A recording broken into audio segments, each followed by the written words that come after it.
Olá, bom dia, quase boa tarde, 11h47 da manhã, horário de Brasília. Está começando Opinião no Ar, notícia com opinião. Hoje, 15 de março, é aniversário das cidades de Bombinhas, em Santa Catarina, Mossoró, no Rio Grande do Norte, e Conceição de Macabu, no Rio de Janeiro. Parabéns para essas e outras cidades que fazem aniversário hoje, que é o Dia do Consumidor e o Dia dos Direitos do Consumidor. Bom dia, Amanda. Bom dia, Lacombe. Bom dia, a todos. Silvio. Agora está assim, dia. ó, Amanda na extrema direita e Silvio na extrema esquerda. Eu acho que não, hein? Bom dia a Imagina todos. se a gente fizesse uma pegadinha, tipo uma sexta-feira, todo mundo invertesse posição? Eu estou no Só centro aqui. Tá no centro. Eu prefiro ficar à direita. Você Bom fica dia a onde, todos. Consta? Bom dia, Constantino. Bom dia, Amanda. Bom dia, Silvio Lacombe. E parabéns a todos aí, né, que defendem o direito do consumidor, que andam tanto aviltado em nosso país. Ó, o Constantino anda na Flórida. Ele está por lá, continua por lá, participando sempre com a gente pelo telão. Aí, você ficaria onde na bancada? Você ficaria mais à direita, provavelmente, né? Eu sou um cara de centro, Lacombe. Nada, ele quer ficar aqui à direita, ao meu ladinho. Eu vou botar mais uma cadeira para você, Consta. Você já está até vacinado? Olha, você pode acompanhar a Opinião no Ar pelo YouTube, pelas redes sociais da Rede TV, Twitter, Facebook, Instagram. @Opinião Rede TV é o nosso Twitter e o nosso Instagram. A gente espera a sua participação. Use sempre a hashtag Opinião no Ar e vamos ao tema de hoje. No Dia do Consumidor, vamos entender o que mudou na relação entre os consumidores e os fornecedores de produtos e serviços a partir da Covid. As pessoas estão mais cuidadosas com o seu dinheiro, têm feito mais compras digitais também. E aí surgem problemas na entrega dos produtos, por exemplo, surgem os golpes. E quais os caminhos para que a economia volte a crescer? A retomada depende de quê? Vai demorar? A gente vai conversar com o advogado Sérgio Tanuri, especialista em direito do consumidor, e também com o economista Luiz Arthur Nogueira. 11h53, horário de Brasília, Opinião no Ar de volta. Hoje falando sobre o Dia do Consumidor. A gente vai conversar primeiro com Sérgio Tanuri, advogado especialista em direito do consumidor, meu grande amigo. Tanuri, muitíssimo obrigado pela participação. Bom dia para você. Vamos tentar entender, Tanuri, inicialmente, o que mudou na relação entre os consumidores e os fornecedores de produtos e serviços nesse último ano, né? Que a gente tem aí a Covid e o coronavírus. A gente deu um passo atrás, nada mudou. O que a gente pode dizer que aconteceu, Tanuri? Mais uma vez agradeço pela participação. Primeiramente, bom dia, Lacombe. Bom dia, Amanda, Silvio Navarro, Rodrigo Constantino. É um prazer estar novamente aqui no Opinião no Ar. Bom, hoje é Dia Mundial do Consumidor, uma data que começou a ser celebrada em função de um famoso discurso do presidente dos Estados Unidos, John Kennedy, em 15 de março de 1962. Nesse discurso, o Kennedy colocou como papel principal os direitos do consumidor, direitos da proteção à vida, direito à informação. E desde lá, o dia 15 de março, é dia de comemorar Vossa Excelência ao consumidor, homenageando a quem tem o papel principal na sociedade, quem faz o mundo girar, quem faz a economia girar, Vossa Excelência ao consumidor. Agora, neste ano, de um ano para cá, gostaria que que tivesse mais razões para comemorar. Porque o consumidor vem sendo impedido de consumir e o trabalhador impedido de trabalhar. Comércio fechado, consumidor não está podendo comparecer aí, aproveitar esta data, inclusive, que é muito importante para o varejo. Por que importante? Começou, o comércio varejista detectou que o Dia do Consumidor seria uma data importante para promoções, para descontos. Então, para alavancar a venda, foi criado primeiro dia essas promoções de Dia do Consumidor, depois da Semana do Consumidor e agora o Mês do Consumidor. Então, todo o comércio varejista se preparou para essa semana e mês de promoções e o que aconteceu? Veio, infelizmente, né, em função da pandemia, que ninguém gostaria de estar passando, vieram essas restrições que proibiram a abertura do comércio. Agora, Sérgio, bom dia, seja muito bem-vindo à Opinião no Ar mais uma vez. Eu queria saber como mudou esse consumo, porque, obviamente, se você não consegue mais consumir fisicamente, uma parte razoável disso migra para o comércio online, né? Pela internet, pelos sites. Como isso mudou e até que ponto, em que medida esse comércio online repõe as perdas com as vendas físicas presenciais? Excelente pergunta, Amanda. Por quê? As grandes redes se prepararam para essa mudança, fizeram essa transição e os devidos investimentos para o comércio online. O consumidor também se adaptou. Aqueles que podem, que têm acesso à internet e que têm renda, conseguiram fazer essa migração. Agora, a realidade não é somente essa. Nós temos que, primeiro, saber que tem gente que não sabe mexer na internet, mexer com aplicativos, seja por dificuldades tecnológicas, e tem outra parcela da população que sequer tem acesso, não vou nem falar a smartphones e computadores, sequer tem acesso ao Wi-Fi, à internet. Então, a maioria do consumidor teve que se adaptar, a maioria dos consumidores aí entenderam as mudanças por que passamos, mas o Brasil vive aí uma realidade diferente por ser um país de dimensões continentais, no qual muitos não conseguiram se adaptar a esta nova realidade. Eu tenho muita saudade mesmo, daquelas imagens que a gente via em datas comemorativas, do comércio popular com as ruas lotadas. Lógico, em época de não pandemia. Torço muito para que todos se vacinem e que os comércios voltem a atender os consumidores. Espero que seja em breve, espero que no Dia Mundial do Consumidor do ano que vem a gente possa ver os shoppings lotados e as ruas lotadas. Por enquanto, o que resta aí é aguardar, se proteger, mas lamentar em função do fechamento do atendimento das lojas físicas. Sérgio, é um prazer falar contigo mais uma vez.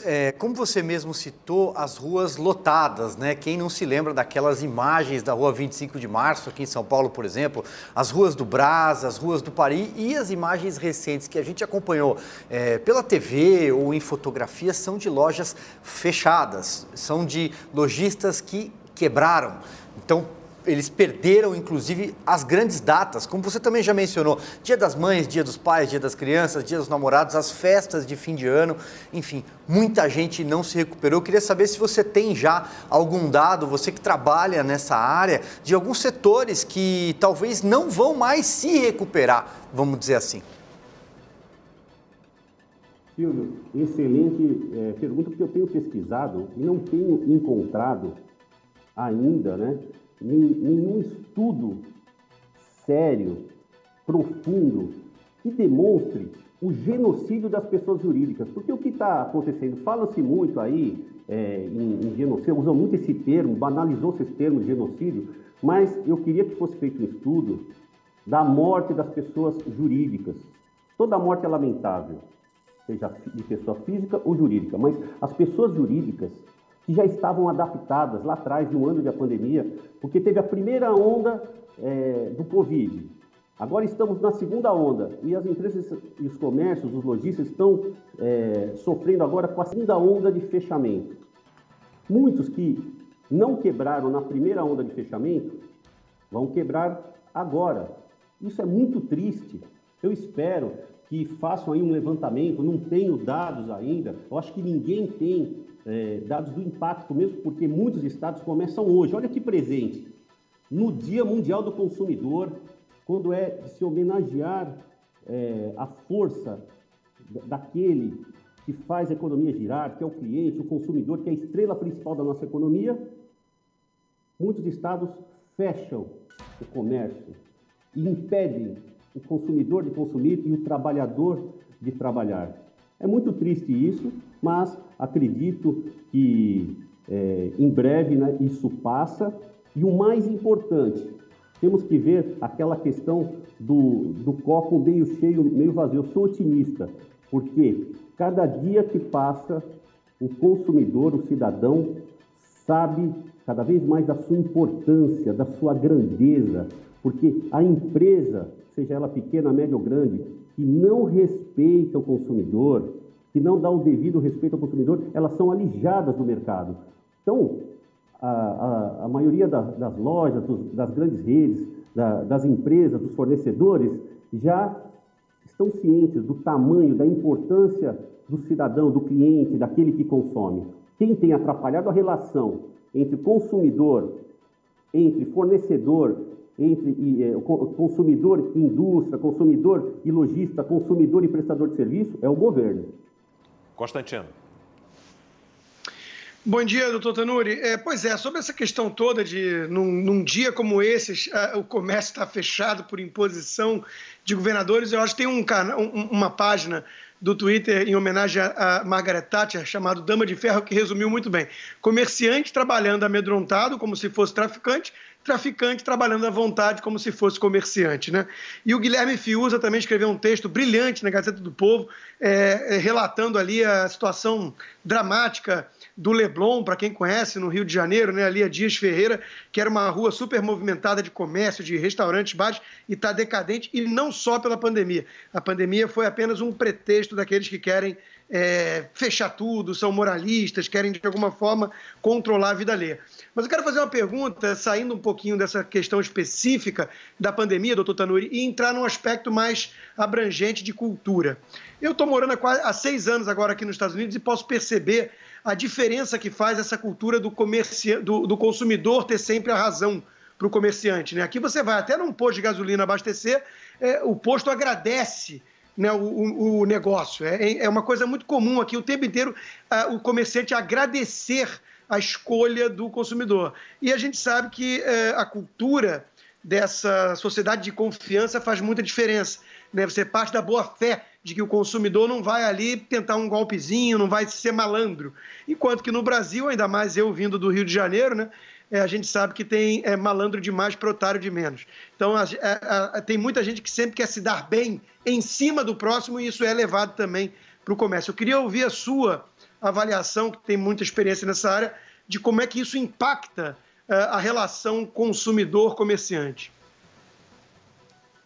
Constantino, olha que curiosidade.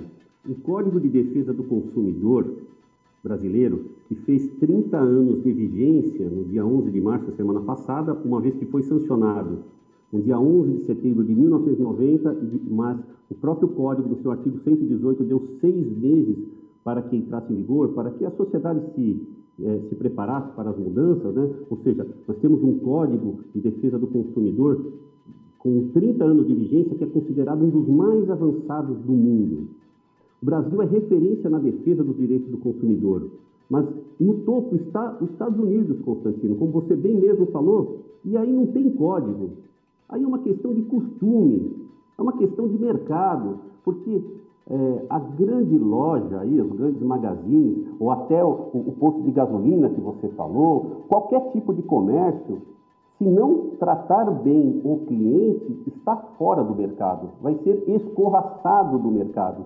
Aí nos Estados Unidos, o que vale é a palavra do consumidor. Se aqui precisamos usar do código, de artigos da lei, para, por exemplo, lutar pelos direitos contra uma prática abusiva ou simplesmente para fazer a troca de um produto ou exercer o seu direito de garantia, aí é diferente. A diferença é que aí as empresas, elas dão o devido valor ao seu maior patrimônio. São os clientes. Repito, os clientes são o principal patrimônio de qualquer negócio.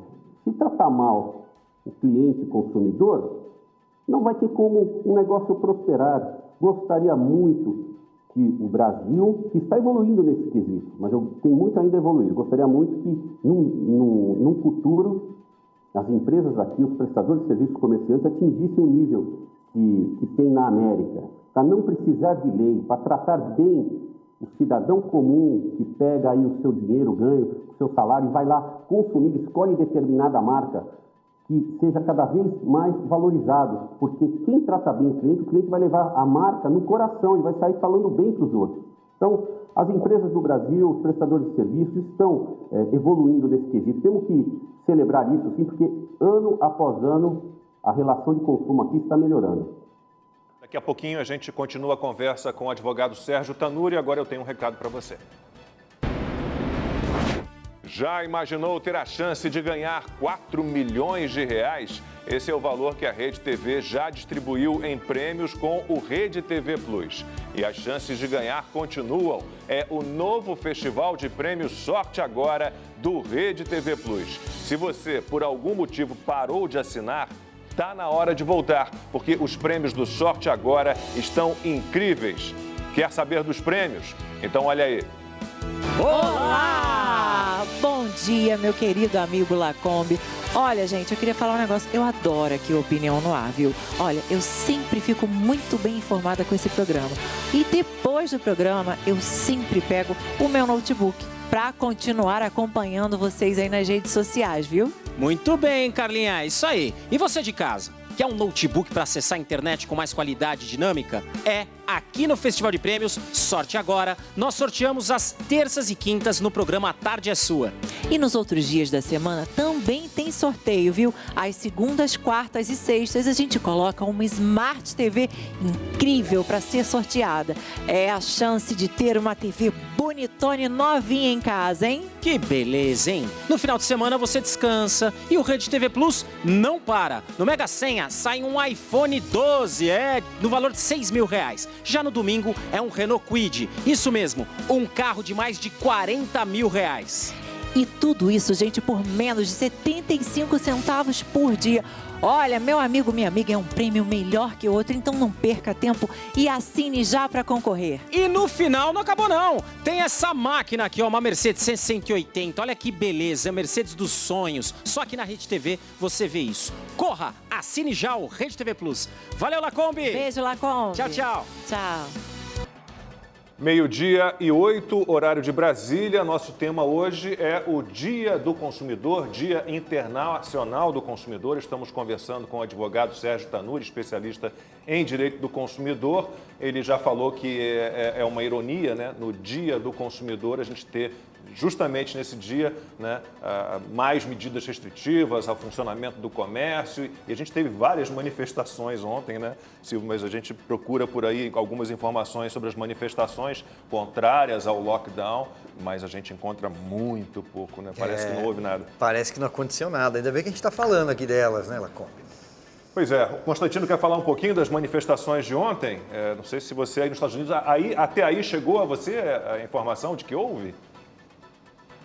O Lacombe, só pelas redes sociais. E aí é o seguinte, né? O povo sai às ruas com a pauta que não é aquela que certos jornalistas desejam, eles fingem que não existe e aí eles ficam em casa. Aí sim, hashtag fica em casa, né? A imprensa dormia enquanto o povo acordava e gritava nas ruas contra as restrições e os lockdowns. Eu acho curioso, eu quero até mencionar o nome, porque eu acho importante, é alguém que tinha uma postura mais moderada, não era associado a uma militância esquerdista, como o filósofo Pondé. Há 4 dias atrás, o Luiz Felipe Pondé clamou pela ida do povo às ruas. Só que ele queria que fosse para pedir o impeachment do, abre aspas, assassino, que é o presidente da República, segundo ele. Aí o povo sai às ruas contra o governador de São Paulo, ou contra as restrições, ele foi lá e achou um absurdo o povo estar nas ruas. Ou seja, na verdade, o que essa turma não está gostando é da pauta que levou o povo à rua. Tem só um detalhe, porque além do estado de São Paulo, em Minas Gerais, na Bahia, né, em Salvador, onde houve uma enorme carreata e, sobretudo, no Distrito Federal, em Brasília, o comparecimento foi muito significativo, foi muito simbólico. Se a gente pensar que estamos aí há 1 ano vivendo uma pandemia, tanta gente ir simultaneamente às ruas foi realmente uma grande novidade. Como bem disse o Constantino, já que a pauta não agrada a determinados setores da imprensa, ou majoritariamente o mainstream, a grande mídia, ela foi simplesmente ignorada. Mas aqui nesse programa a gente não ignora, não é mesmo, Lacombe? A gente não é aquele tipo que acha que democrata é quem pensa como a gente e totalitário ou autoritário é quem pensa de forma diferente. Então aqui a gente fala. Até porque cá entre nós, né, Lacombe, a turma tentou também passeatas recentemente, só que não conseguiu levar ninguém para as ruas. Foi o caso lá do MBL, não levou ninguém. Foi um fracasso, um fiasco total. E olha que curioso, né? Quando o pessoal aqui nos Estados Unidos, por exemplo, do Black Lives Matter fazia manifestação, aí a imprensa aplaudia e depois saíram até estudos, vejam que coisa curiosa da ciência, né? De que não tinha aumentado o contágio, ou seja, é um vírus ideológico. E quando foram ver a festa e a aglomeração democrata após a vitória do Joe Biden, teve até um jornalista no Brasil que se confundiu, coitado. E ele falou aglomera festa, né? Porque aí, nesse caso, não é aglomeração, a gente sabe que é um duplo padrão escancarado.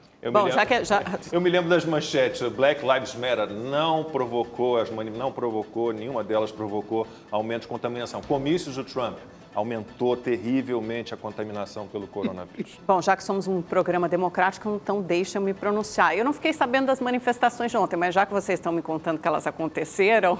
Você está lendo os veículos errados. Eu estou brincando, gente, é uma ironia, ok? É uma ironia. Avisa que você está brincando, é uma ironia. por favor. Não, vou avisar que eu estou brincando, é uma ironia, tá? Uma brincadeira. Mas, voltando às manifestações, o que me estarreceu, e eu acho que talvez tenha sido isso, que tenha assustado também o filósofo Luiz Felipe Pondé, é o motivo dessas manifestações, né? Porque a gente tem 2.000 pessoas morrendo por dia e você tem gente saindo às ruas para apoiar que não haja nenhuma restrição no comércio. Então, tudo bem, a gente pode fazer o contrário. O contrário é o quê? É deixar tudo aberto, deixar as pessoas circularem livremente e com as pessoas circulando livremente, aquelas que transportam o vírus e são vetor do vírus, a gente pode deixar o vírus circular livremente e esperar para ver o que vai acontecer com os hospitais, com o número de casos e o número de mortes, né? A gente pode ter aqui o primeiro experimento no Brasil, um laboratório a céu aberto, de como o vírus vai se comportar sem nenhuma restrição e também quantas variantes vão surgir. A gente pode fazer essa experiência, a maioria concordar. Eu não acho que a maioria queira isso. A gente está fazendo experiência faz um ano. Né?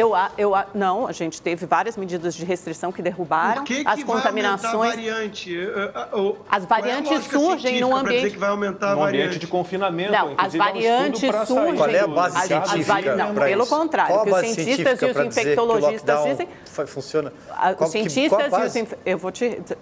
Uma pergunta de cada vez, por favor. Os infectologistas cientistas dizem que as variantes surgem justamente no ambiente de disseminação do vírus sem qualquer tipo de controle, que é o que acontece no Brasil caso não haja nenhuma medida de restrição. Eu acho muito pouco solidário e empático às famílias ou as vítimas, ou as famílias que perderam parentes recentemente e que estão sofrendo, os hospitais que têm fila por leito de UTI, você sair para protestar. Amanhã pode ser você, pode ser um parente seu também. E não é só para pobre que isso acontece, não. É para rico também, porque os hospitais particulares aqui em São Paulo, aqueles mais famosos, estão lotados. Agora que o lockdown funciona, a gente pode olhar, por exemplo, aqui do lado mesmo, no estado de São Paulo, em Araraquara, e ver que desde que as medidas de restrição, distanciamento extremamente duras, muito mais duras, aliás, do que as que acontecem no estado de São Paulo e na maior parte do país foram implementadas, o número de casos recuou e o número de internações também. Então, é só ver o que está acontecendo aqui em Araraquara, aqui do lado. Podemos olhar para Portugal, também para o Reino Unido, há inúmeros exemplos.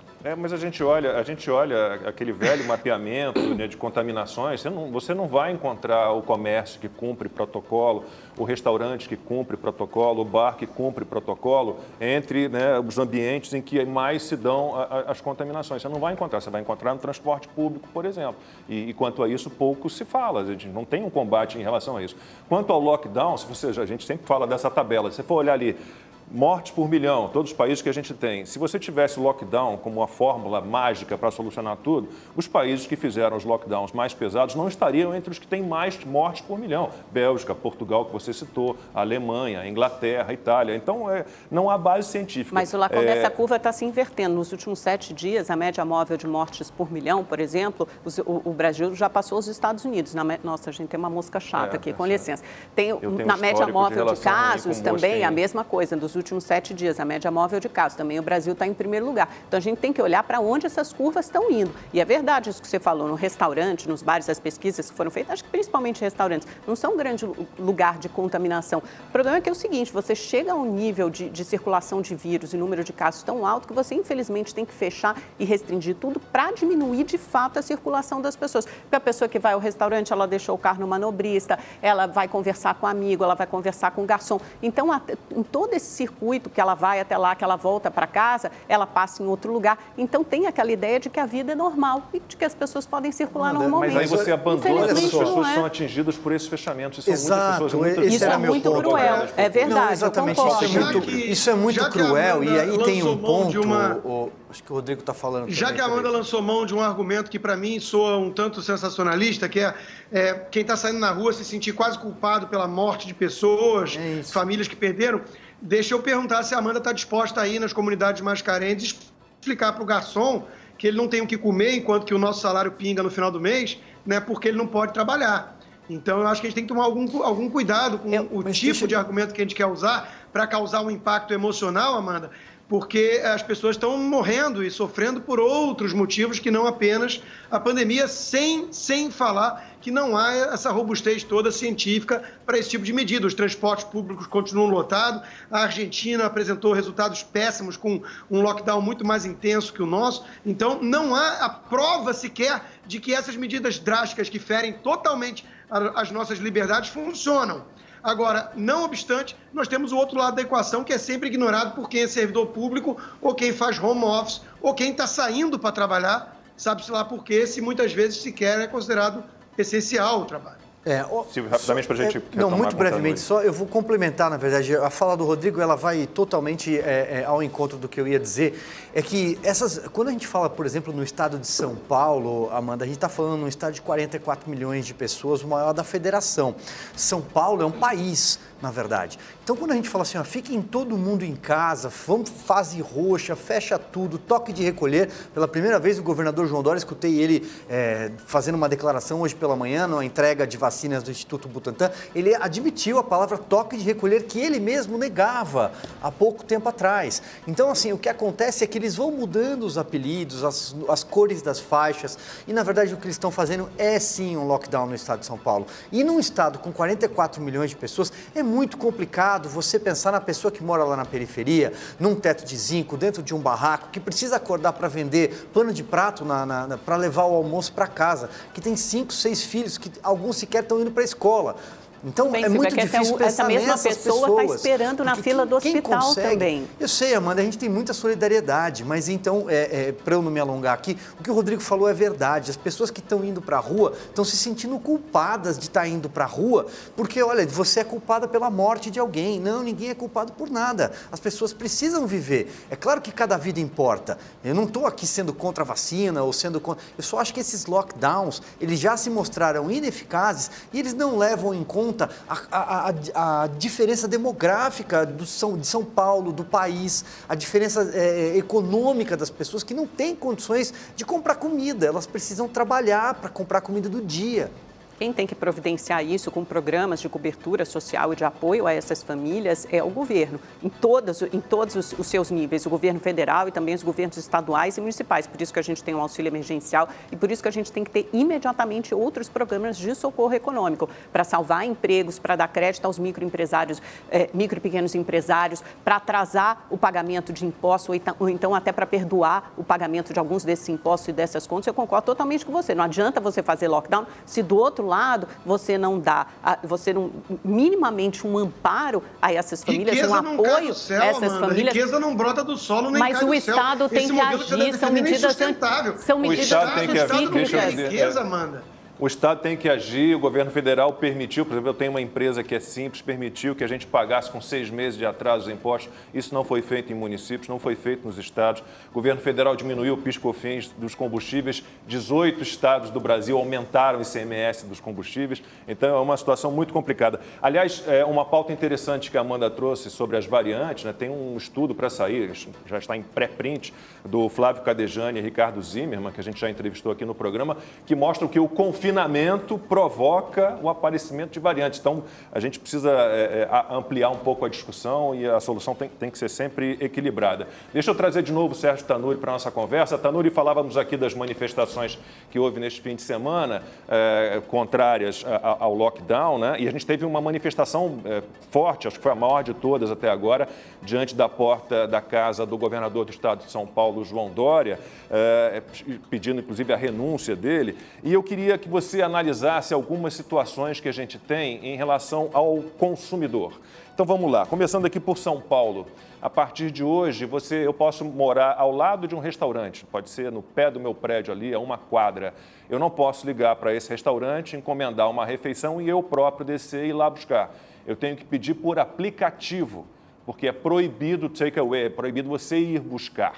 né? Isso fere de alguma forma o Código de Defesa do Consumidor, ainda que haja um decreto estadual para que isso seja dessa maneira, nesse momento, há como o consumidor reclamar disso? Aí eu tenho outros dois aspectos, um relativo a São Paulo e outro a Porto Alegre, ao Rio Grande do Sul, mas vamos falar desse especificamente. É possível isso, você ser proibido de buscar uma refeição e ser obrigado a usar um aplicativo, um serviço de entrega?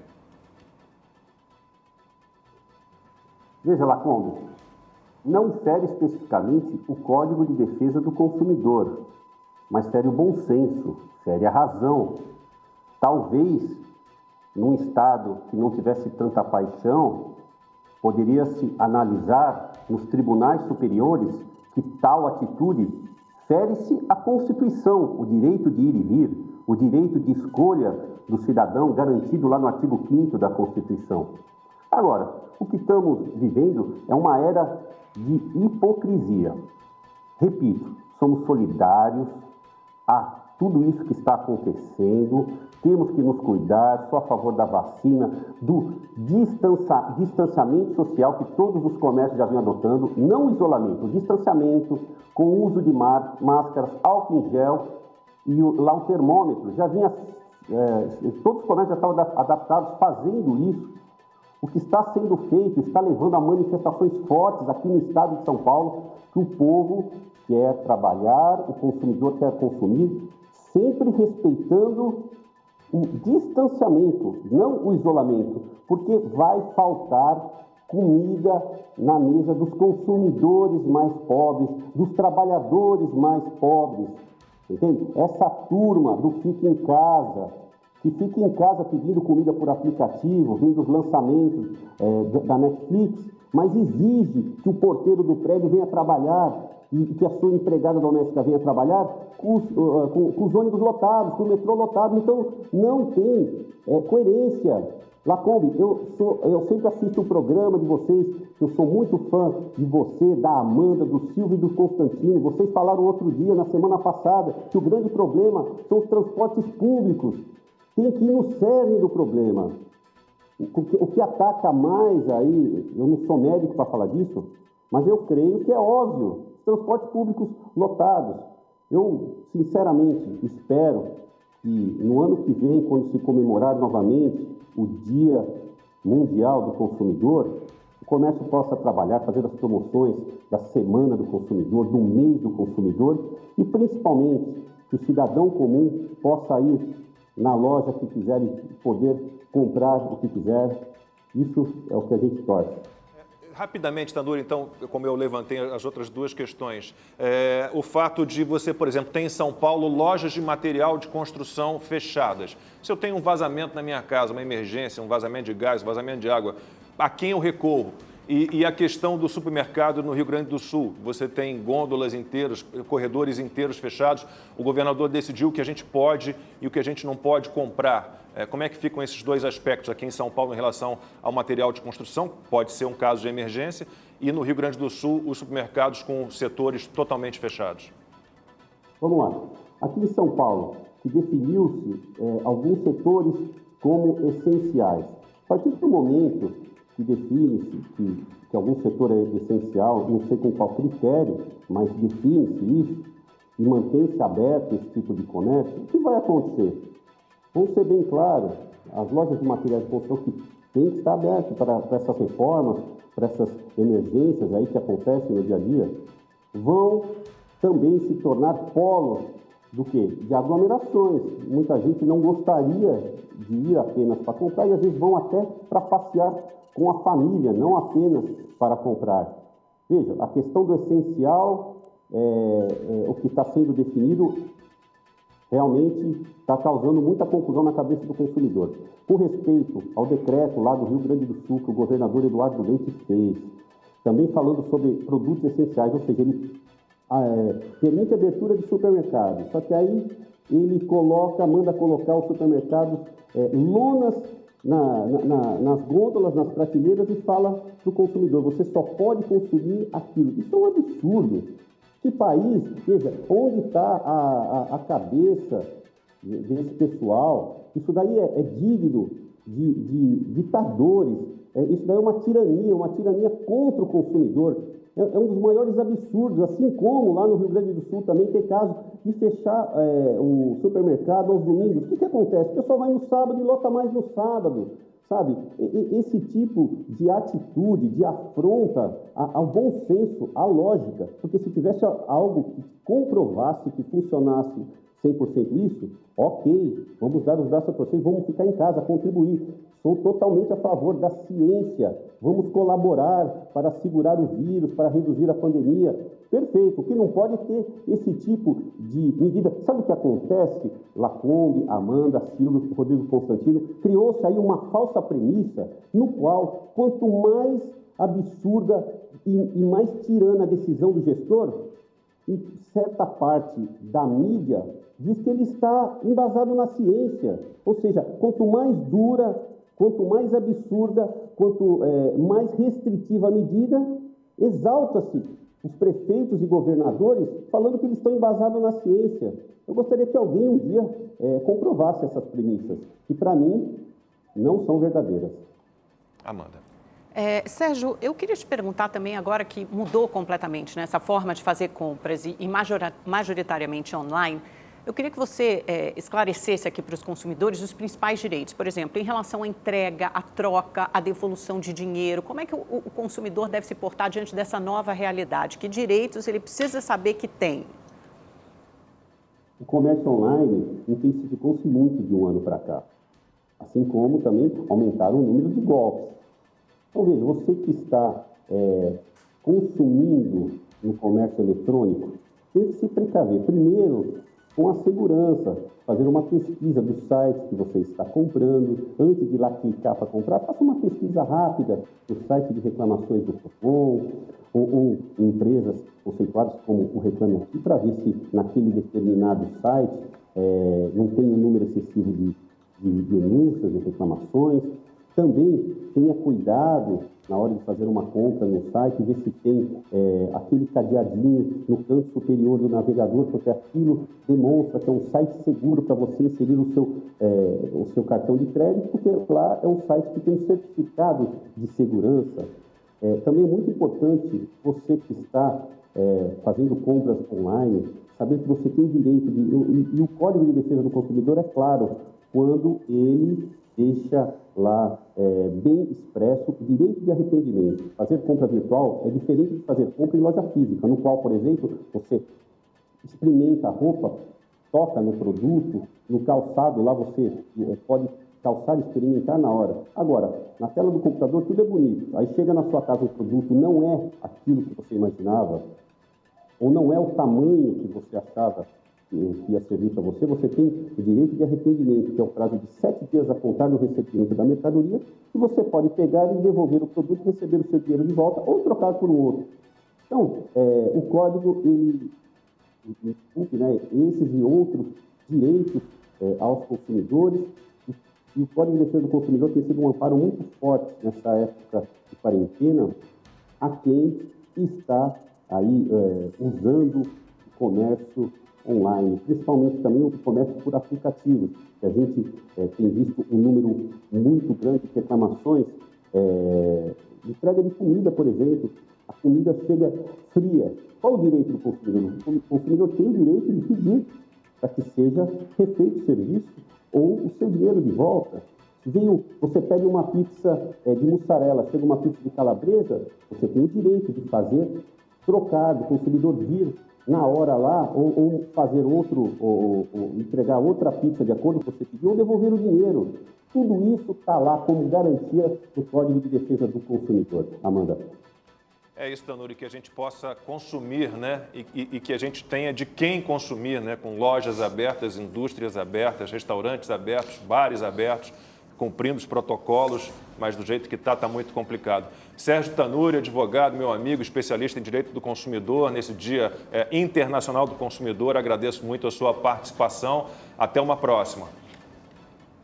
Obrigado, Lacombe. Obrigado a todos. Bom, e a gente volta daqui a pouquinho falando mais sobre economia com Luiz Arthur Nogueira, economista que já esteve algumas vezes com a gente aqui, tentando nos fazer entender, né, quais são as perspectivas para que a gente retome o crescimento, de que maneira a economia pode encontrar aí caminhos para a gente sair dessa. Hoje, Dia Internacional do Consumidor, a gente conversou com o advogado Sérgio Tanuri, especialista em direito do consumidor, e a gente conversa agora com o nosso parceiro, o economista Luiz Arthur Nogueira, para entender todas as mudanças. Luiz, boa tarde para você, obrigado pela participação, para a gente entender todas as mudanças pelas quais a gente está passando, né? A gente viu aí com o Tanuri, obviamente, você com o comércio muitas vezes, aí, muitos períodos longos, fechado completamente, as pessoas foram para as compras digitais, né? Então, de que maneira o comportamento do consumidor, ele se modificou? Ele está mais cuidadoso? Ele está mais cuidadoso, por exemplo, com as contas dele, com administrar melhor as suas receitas? Muitos perderam renda, tiveram queda de renda. Esse consumidor, ele está diferente nesse cuidado com o próprio dinheiro na hora de consumir, não está consumindo por impulso? O que você percebe, Luiz? Obrigado pela participação. Com certeza, Lacombe. Boa tarde a você, a Amanda, ao Silvio, ao Constantino, a todos que nos assistem. O consumidor está mais cauteloso, principalmente nesse começo de ano, Lacombe, por causa do fim do auxílio emergencial. A renda acabou e o desemprego só está aumentando. Eu acompanhei atentamente o debate que vocês estavam promovendo há pouco. É óbvio que esse lockdown vai aumentar a recessão econômica, vai aumentar o desemprego. Quando você aumenta o desemprego, você reduz a renda do consumidor. Consumidor sem renda não é consumidor, é um miserável que não consome nada. Então isso gera problemas. Efetivamente, o comércio, Lacombe, ao contrário do ano passado, que conseguiu se adaptar de alguma forma, conseguiu manter vendas aquecidas online, esse começo de ano, esse primeiro trimestre, está muito difícil para o comércio, Lacombe, porque o consumidor definitivamente está com a sua renda muito curta. Perdi na nossa fila aqui, que a Amanda tinha feito. Não, eu fiz, então acho que o Silvio e o Constantino, né? Porque eu fiz a última. Vamos lá, então. Luiz, prazer falar contigo mais uma vez. Vou pegar o gancho disso que você está falando, tá? Porque, evidentemente, que vai piorar a renda, que as pessoas vão ficar sem emprego, mas, sobretudo, é a angústia, é a incerteza do amanhã o que mais aflige as pessoas. Disso eu não tenho a menor dúvida, porque não se sabe quando esses lockdowns, quando essas medidas restritivas, elas vão terminar. Não há um prazo, pode ser mais 15 dias, mas hoje, por exemplo, tem um secretário estadual aqui em São Paulo, por exemplo, que já admitiu a possibilidade de medidas ainda mais restritivas. Eu não sei o que isso pode significar. Talvez não comer, não sei. Não faço ideia, mas a minha pergunta para você é mais ou menos até parecida com a pergunta que eu fiz para o Tanuri, mas agora, evidentemente, jogando mais para a tua área, mais para a macroeconomia. Quais setores você avalia que não vão mais se recuperar em 2021? Por exemplo, turismo, serviços, eventos? Olha, Silvio, tem vários setores com muita dificuldade. Você tocou num ponto importante, que a economia ela é movida à confiança. Se a gente não enxerga uma luz no fim do túnel, se a gente só enxerga lockdown, obviamente todo mundo se retrai. Até aquele consumidor que tem dinheiro adia a compra. E aí a gente entra num ciclo vicioso. O consumidor não compra com medo do desemprego. Ao não comprar, ele não tira a economia e, portanto, o desemprego se concretiza. É isso que efetivamente vai ser o legado desse lockdown. Em relação a setores, Silvio, tem vários setores que estão definitivamente no chão. Você citou um fundamental, o turismo. Imagina uma agência de viagem, companhias aéreas, hotéis, que dependem do contato entre pessoas, do contato entre humanos. Essas empresas estão em muitas dificuldades, elas não têm nenhuma chance de se reerguer. Quem vive de eventos, shows, teatro, cinema, obviamente são empresas que estão quebrando e terão muita dificuldade de recuperação quando passar a pandemia, Silvio. Constantino. Luiz, bom dia. Eu queria a sua análise sobre a questão da inflação impactando aí também o consumo, né? Porque nós temos visto que, além das restrições impostas por governadores, por prefeitos, que já cria aí uma situação calamitosa para muitos comerciantes e muitos consumidores, né? Nós estamos vendo também aumento de preços de alimentos, de combustível, por vários fatores, né, distintos. Mas como é que você está vendo esse impacto nas decisões dos consumidores e dos comerciantes? Com muita preocupação, Constantino. Você tocou no ponto central que atinge principalmente a baixa renda. Não bastasse a baixa renda estar desempregada, não ter neste momento auxílio emergencial, ainda tem uma inflação que está corroendo todo o poder de compra. E é uma inflação que, por exemplo, nos alimentos, chega a 20%. A inflação do aluguel, IGPM, chega a 25%. Então é óbvio que esse consumidor fica assustado, ele observa os preços subindo, e vou dizer mais, Constantino, esse tipo de lockdown, que é feito em cima da hora, com um aviso de 48 horas de antecedência, ele vai piorar isso, porque ele desarticula a economia, ele impede a indústria de ter uma produção programada e de entregar os seus produtos. E se faltam produtos, os preços sobem. Então o lockdown vai ter um efeito ainda mais perverso de aumentar a inflação. E aí vai jogar nas costas do Banco Central toda a responsabilidade de, nesta quarta-feira, começar a subir juros. O que é inevitável, mas é ao mesmo tempo insano. Porque você vai subir juros para segurar uma inflação no momento de uma grave crise econômica. Observe, Constantino, que é só o Brasil que está fazendo isso. Os Estados Unidos não só estão com juros baixos, como estão distribuindo dinheiro para a população. O Biden acabou de aprovar um plano que vai distribuir cheques de $1.400 para cada americano. Aqui no Brasil, a gente está implorando para ter um cheque de R$250. Essa é a diferença entre Brasil e mundo rico. Às vezes as pessoas falam, mas vocês são contra o lockdown, façam igual a Europa, façam igual aos Estados Unidos. Não dá para fazer esse tipo de comparação. Não dá para comparar o colchão social que a Europa oferece e não dá para comparar o estímulo que o governo americano dá em termos de dinheiro para o americano. O Brasil é um país pobre. Se a gente fecha a economia, a gente aumenta a miséria e, portanto, a gente aumenta o número de pessoas que ficam na extrema pobreza. Aliás, a própria OMS já falou muito sobre isso, né, Luiz? Quer dizer, que países em desenvolvimento, países pobres, eles não podem apostar no lockdown como os países mais ricos podem, né? E aí vamos falar um pouquinho de lockdown, atingindo em cheio os pequenos negócios, os médios negócios, né? A gente tem aí uma ameaça de ter os monopólios, né, se espalhando por tudo, porque as grandes empresas elas têm uma gordura ali para queimar, elas podem ficar ali com os negócios bem baixos, elas têm ali a chance de sobreviver. Os pequenos e os médios ali não tem como. E uma outra questão envolve essa corrida para o digital. É óbvio que as pequenas e médias empresas elas também têm mais dificuldades nesse mundo digital, porque uma grande marca, né, tem muito mais credibilidade nesse mundo digital e a gente precisa ter cuidado realmente em compras online. Então, de que maneira você analisa esses dois aspectos, né? As empresas pequenas e médias sem gordura para queimar tanto tempo com a economia parada dessa maneira e a dificuldade que elas têm, os pequenos e médios, os micro, para ter um ambiente de negócios ali estabelecido no mundo digital? Lacombe, eu vou resumir a sua pergunta em uma palavra: desigualdade. Essa é a marca dessa pandemia que é agravada pela decisão de se tomar lockdowns. Aumenta a desigualdade. Por quê? Porque o pequeno empresário ele não tem capital de giro. Ele não tem acesso a crédito. Quando tem acesso a crédito, paga uma fortuna de taxa de juros. Então é óbvio que ele quebra muito antes do que o grande empresário. Esse pequeno empresário também não tem acesso à tecnologia. Para ele, tecnologia ainda é algo caro. Mesmo que ele quisesse ser tecnológico, mesmo que ele quisesse vender pela internet, isso não é barato para o pequeno empresário, né? E nesse momento falta inclusive um suporte financeiro para que ele faça esse investimento em tecnologia. E vale lembrar também, Lacombe, que a grande maioria dos empregos no Brasil é gerada pelo micro, pequeno e médio empresário. Não são as grandes empresas que empregam no Brasil. Elas são importantes, elas são bem-vindas, mas quem garante o emprego da maioria dos brasileiros são os micro, pequenos e médios empresários. E esses estão quebrando nesta pandemia, insisto, situação agravada pelo lockdown. Daqui a pouquinho a gente continua a conversa. Agora eu tenho um recado para você que acompanha o Opinião no Ar. A hora da sua sorte é agora. Se você que é assinante do Rede TV Plus já está participando dos sorteios do Sorte Agora, tem chances reais de ganhar todos os dias.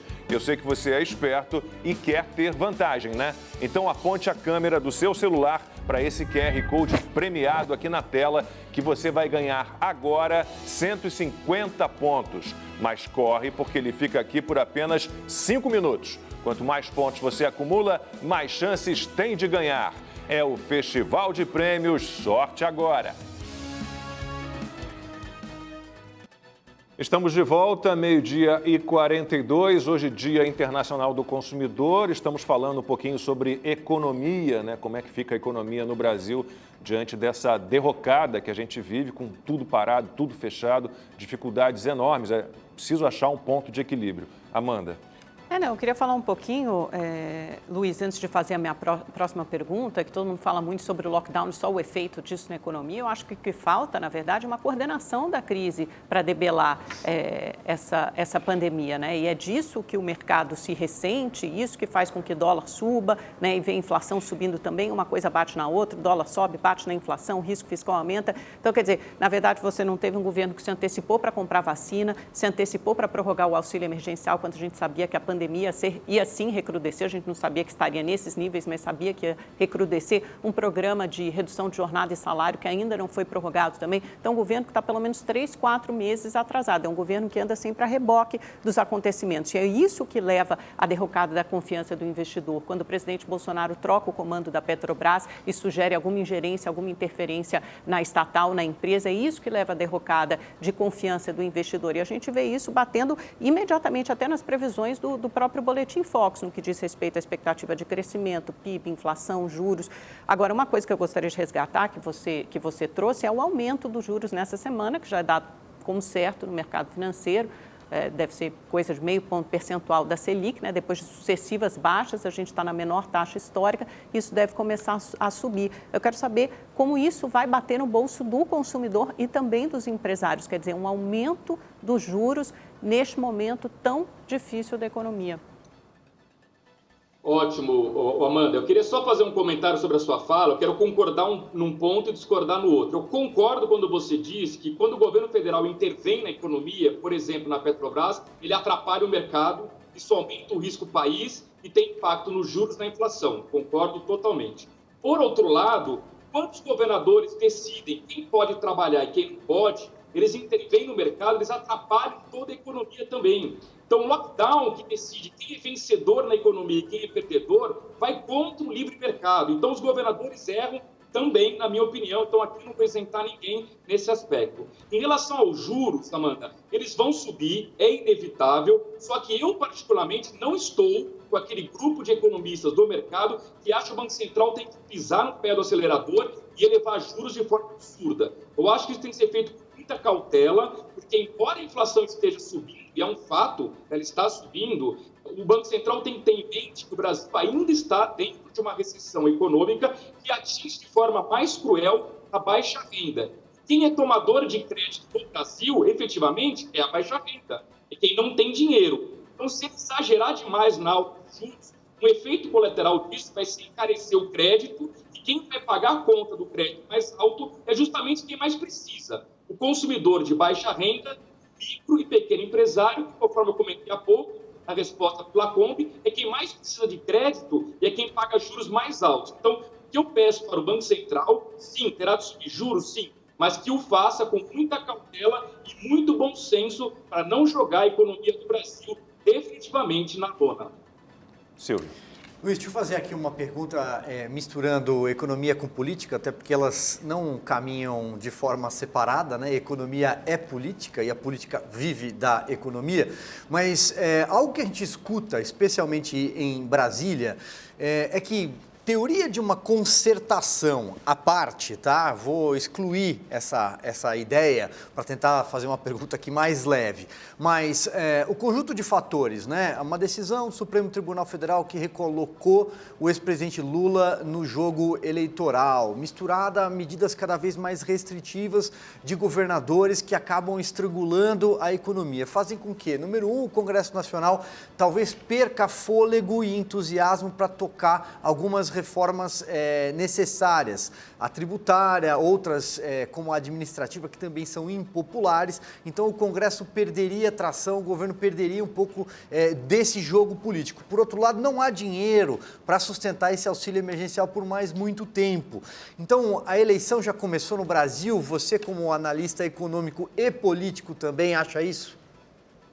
Acho sim, Silvio, e lamento profundamente, principalmente como brasileiro que sou. Quanto mais nós anteciparmos a eleição e perdermos o foco no trabalho, em arrumar a economia, em aprovar as reformas, em fazer o Brasil crescer, mais nós brasileiros vamos perder com isso. Além dos políticos, não é do interesse de ninguém ficar debatendo eleição em 2021. Ao contrário, historicamente, ano ímpar, que é o caso do ano 2021, que é ano que não tem eleição, é um ano favorável para a gente trabalhar para aprovar reformas. E nós estamos com a faca e o queijo na mão, o Congresso Nacional aprovar uma reforma tributária, uma reforma administrativa, para a gente começar as privatizações, enfim, fazer o trabalho de que o Brasil precisa para voltar a crescer. Debater eleição agora é um tiro no pé. E por fim, Silvio, você lembrou de uma coisa importante, eu esqueci de comentar na resposta para a Amanda, que é a questão do auxílio emergencial. A gente precisa lembrar que no ano passado, o governo federal injetou 320 bilhões de reais na economia por meio do auxílio emergencial. Só que o dinheiro acabou. Agora a gente vai retomar o auxílio emergencial, um valor pequenininho de R$250, talvez durante 4 meses, porque não dá para fazer mais do que isso. No mundo ideal, no mundo dos sonhos, a gente daria o cheque de $1.400 que o Joe Biden está dando nos Estados Unidos. Lamento informar que a gente não tem esse dinheiro. Então, a melhor ação social que a gente poderia fazer nesse momento é fazer o Brasil voltar a crescer, a gerar empregos, porque o que as pessoas precisam é de emprego e não de esmola. Constantino.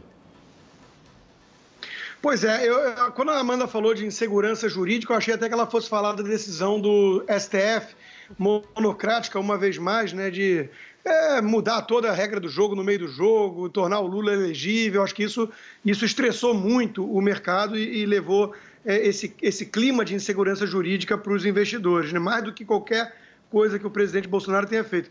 Eu tenho um livro, né, o meu best-seller, Luiz, que é sobre hipocrisia. Então, eu não posso deixar de perguntar isso como cidadão, além de economista. O doutor Tanuri estava falando também sobre isso, né? Nós temos acompanhado isolacionistas desses radicais, fica em casa, para tudo, como se o dinheiro caísse do céu, né? Mas, ao mesmo tempo, eles não abrem mão, eles não dispensam, muitas vezes, suas empregadas, os seus porteiros e até os seus seguranças, né? Então, assim, eu só começo a levar a sério o isolacionista quando ele achar que o prédio tem que ficar sem, afinal de contas, o segurança e o porteiro que pegam um transporte cheio para poder trabalhar, né? Eu queria a sua opinião sobre esse fenômeno que é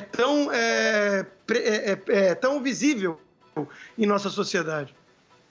Verdade, Constantino. Concordo plenamente. A hipocrisia total, a hipocrisia da elite.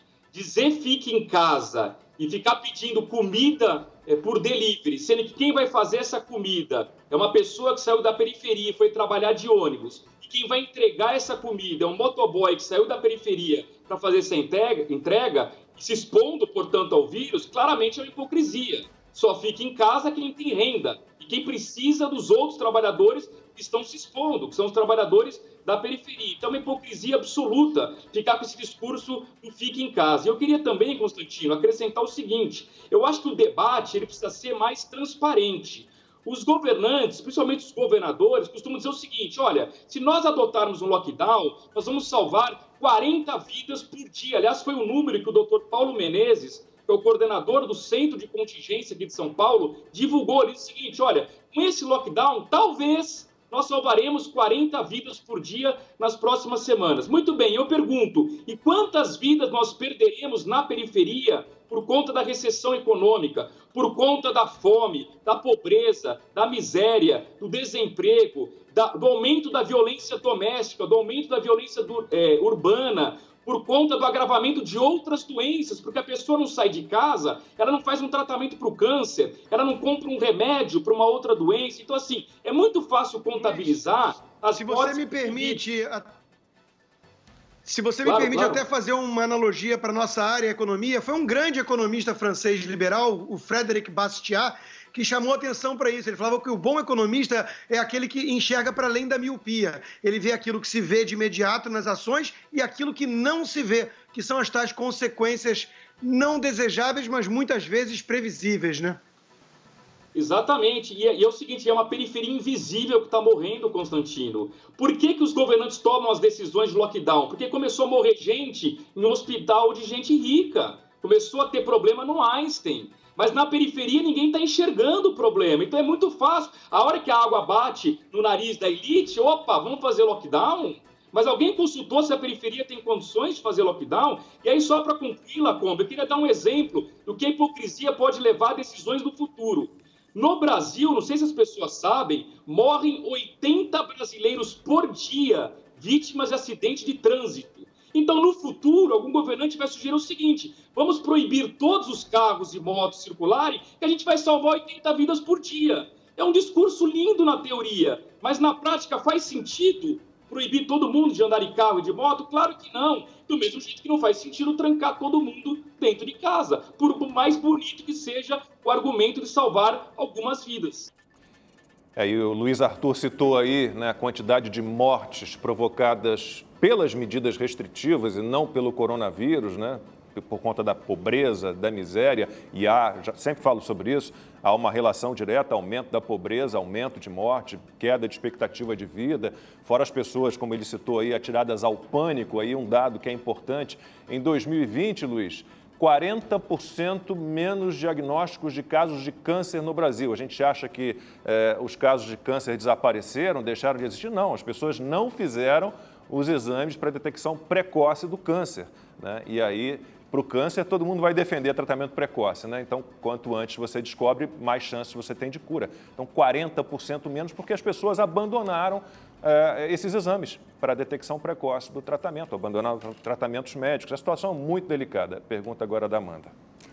Luiz, eu acho que, bom, a gente está quase fechando aí, eu queria as suas perspectivas, assim, para esse ano, né? Tem muitos economistas que já dizem que a gente vai ter uma queda agora do PIB nesse primeiro trimestre, pode ter uma queda no segundo trimestre também, será que a gente vai entrar na chamada recessão técnica de novo? A gente vê que as projeções para o PIB vêm caindo, assim, semana a semana, no Boletim Focus, que é feito com agentes de mercado financeiro. Quais são as suas expectativas?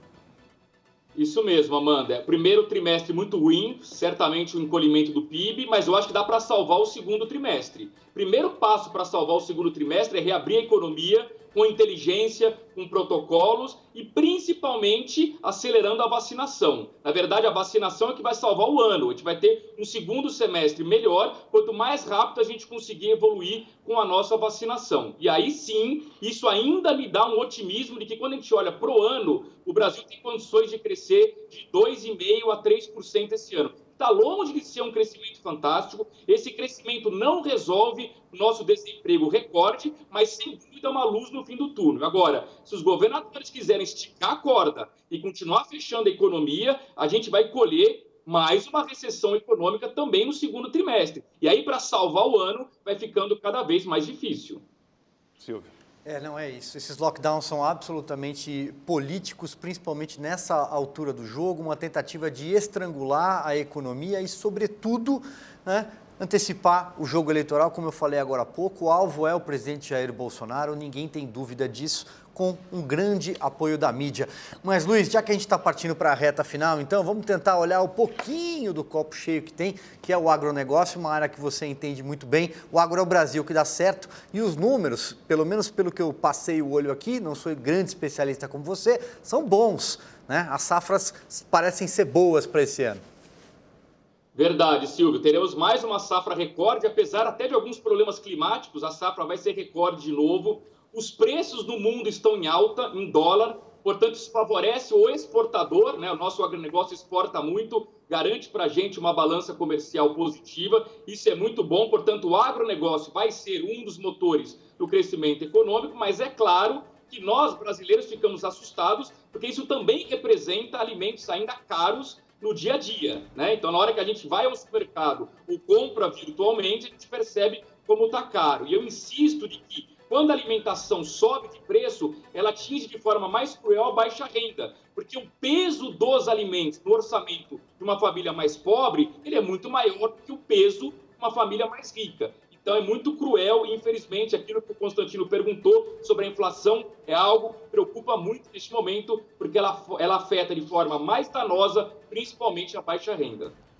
Constantino, temos 1 minuto e 20 segundos. O que você consegue fazer nesse tempo? 1 minuto e 20 segundos, eu jogo para o Luiz. Reformas, a importância das reformas para esse cenário econômico do nosso país.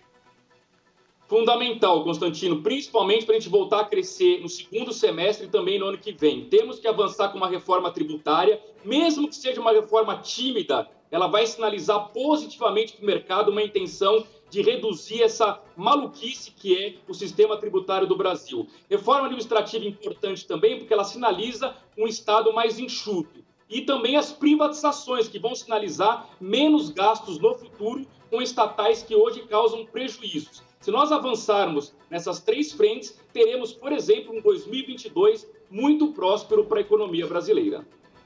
Luiz Arthur Nogueira, economista, mais uma vez com a gente aqui, traçando um panorama, né, do que a gente tem aí pela frente na economia, com tanto lockdown, com tanta dificuldade que a gente tem enfrentado no último ano, né, Luiz? A gente começou a falar disso, você lembra? Em janeiro do ano passado, era para achatar a curva, é para que o sistema público de saúde se preparasse, e a gente está nessa história, Luiz, há um ano. Muitíssimo obrigado pela sua participação mais uma vez, até a próxima. Eu que agradeço, Lacombe, um grande abraço a todos e vamos apelar ao bom senso dos nossos governantes. É isso. Obrigado, Luiz. Obrigado, Constantino, Silvio, Amanda. A gente volta amanhã, 11h47 da manhã. Até lá.